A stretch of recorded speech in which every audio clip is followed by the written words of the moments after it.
Hello दोस्तों, क्या आप जानते हैं भारत की सबसे बड़ी नदी ब्रह्मपुत्र की उत्पत्ति कहाँ से हुई है? आइए जानते हैं भारत की सबसे बड़ी नदी ब्रह्मपुत्र के इतिहास और इससे जुड़ी रोचक कहानियों के बारे में। भारत में नदियों का इतिहास काफ़ी पुराना रहा है। नदियों ने सदियों से अपनी पवित्रता कायम रखी है और निरंतर अपनी दिशा में बहती जा रही है। कभी गंगा जैसे पवित्र नदी का जिक्र शास्त्रों में होता है तो कभी पुराणों में यमुना की पवित्रता के लिए उसे पूजा जाता है। समय बदल गया और सदियां आगे बढ़ती गई, लेकिन नदियों ने न कभी अपनी दिशा बदली और न ही अपनी पवित्रता कम की। ऐसे ही पवित्र नदियों में से एक है ब्रह्मपुत्र नदी। वास्तव में इस नदी का इतिहास और उद्गम की कहानी भी अन्य पवित्र नदियों जैसी है, जो आप इसे अन्य नदियों की ही तरह संपूर्ण बनाती है। आइए जानें ब्रह्मपुत्र नदी की इतिहास और उत्पत्ति की कहानी क्या है। जब भी नदियों की बात सामने आती है तब भारतवर्ष की सबसे लंबी नदी में से एक ब्रह्मपुत्र नदी भी सबसे ऊपर होती है। यह भारत की सबसे लंबी नदियों में से एक है। उसकी लंबाई 2700 किलोमीटर है और यह नदी तिब्बत स्थित पवित्र मानसरोवर झील में से निकलने वाली सागमपो नदी पश्चिमी कैलाश पर्वत के ढाल से नीचे उतरती है। जब इस नदी को ब्रह्मपुत्र नदी कहा जाता है, इस नदी का नाम अलग स्थानों पर अलग होता है। तिब्बत के मानसरोवर से निकलकर बांग्लादेश में गंगा नदी में मिलने पर इस नदी को पद्मा नदी कहा जाता है। इसके बाद मेघना नदी के रूप में यह सागर में जाकर मिलती है। इस प्रकार अपनी लंबाई और चौड़ाई की वजह से यह नदी न सिर्फ भारत बल्कि एशिया की भी सबसे बड़ी नदियों में से एक है। विभिन्न स्थानों से बहते हुए यह नदी कुल 2906 किलोमीटर लंबी यात्रा करती है। यह नदी हिमालय में अपने स्रोत यानी कि गंगा नदी के संगम तक लगभग 1800 मील बहती है।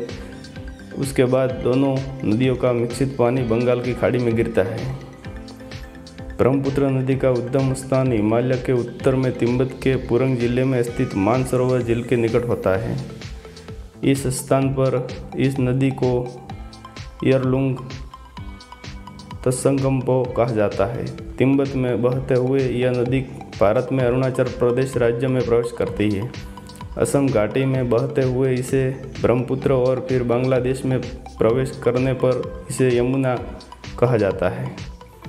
पद्मा से संगम होने के बाद उसकी संयुक्त धारा को मेघना कहा जाता है, जो कि सुंदरबन डेल्टा का निर्माण करते हुए बंगाल की खाड़ी में जाकर मिल जाती है।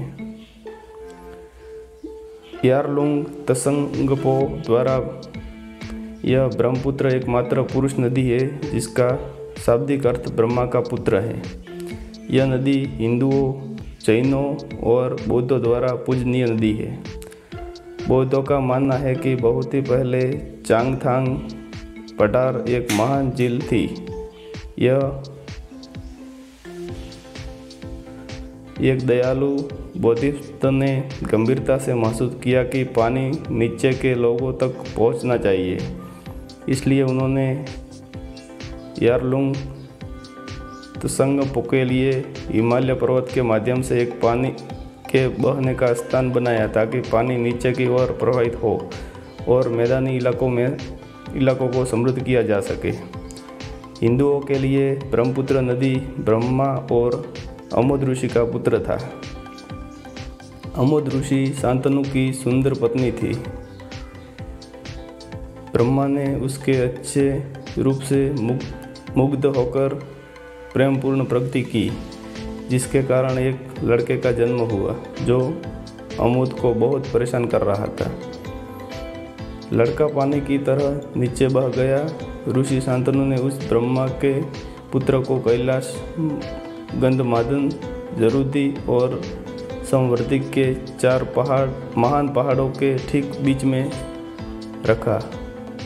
वह एक महान झील ब्रह्मकुंड में विकसित हुआ। यह नदी 3 देशों से होकर बहती है। तिब्बत में जन्मी भारत से होकर बहती हुई और फिर बांग्लादेश में जाती है।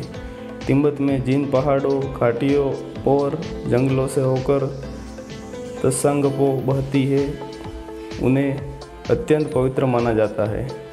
ऋषियों द्वारा लिखे गए प्राचीन तिब्बती स्क्रॉल हिमालय में गहरे अभयारण्यों या ब्योल की बात करते हैं। यहाँ उम्र बढ़ने की गति धीमी हो जाती है और जानवरों और पौधों में भी चमत्कारी शक्तियाँ होती है। तिब्बतियों का मानना है कि इस क्षेत्र में शायद दुनिया के सबसे गहरे घाट के नीचे एक झरने के माध्यम से पृथ्वी पर स्वर्ग का द्वार सारंगीला है। इस प्रकार ब्रह्मपुत्र नदी का इतिहास काफ़ी पुराना और रोचक है। इसके साथ ही यह भारत की ही नहीं बल्कि एशिया की सबसे पवित्र नदी में से एक है, जो वास्तव में इस नदी को और ज़्यादा खास बनाती है। अगर आपको यह वीडियो अच्छा लगा हो तो इसे लाइक, शेयर और सब्सक्राइब ज़रूर करें और उसी तरह